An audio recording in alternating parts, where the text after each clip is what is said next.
High বন্ধুরা, welcome to Dolon blogs. দেখো, আজকে সকালে আমি টিফিনের জন্য বানিয়েছিলাম ভাত, তারপরে ডাল আর আলু ভাজা। এখানে আমি ডালটা ঘাঁটাল দিয়ে দিয়েছিলাম। তো ডালটায় আমি একটুখানি জিরে ফোড়ন দিয়ে, তারপরে তোমার একটুখানি কারি পাতা দিয়ে আর ডালটা দিয়ে তার প্রথমে আমি কারি পাতাটা দিতে ভুলে গেছিলাম বলে ওই জন্য আমি পরে কারি পাতাটা দিয়ে দিলাম আর মুগ ডালটা এখানে দিয়ে দিলাম।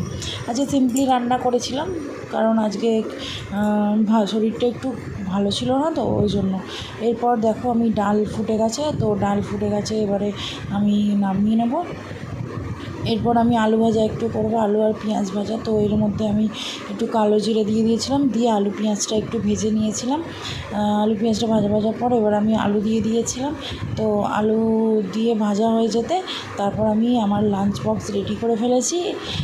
তো তোমরা বন্ধুরা কাদের কাদের এরকম লাঞ্চ বক্স রেডি করতে হয় একটু সবাই কমেন্ট করে জানিও, ঠিক আছে? তো কার কীরকমভাবে কখন লাঞ্চ বক্স রেডি করে দিতে হয়, আর তোমরা রোজ রোজ লাঞ্চে কী দাও হাজব্যান্ডদের, তো সেটা আমাকে কমেন্ট করে জানো।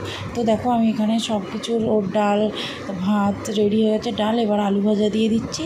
তো টাটা বন্ধুরা, তোমরা সবাই ভালো থেকো, আর তোমরা কিন্তু কমেন্ট করো কার কার লাঞ্চ বক্স। সবাই ভালো থেকো, টাটা।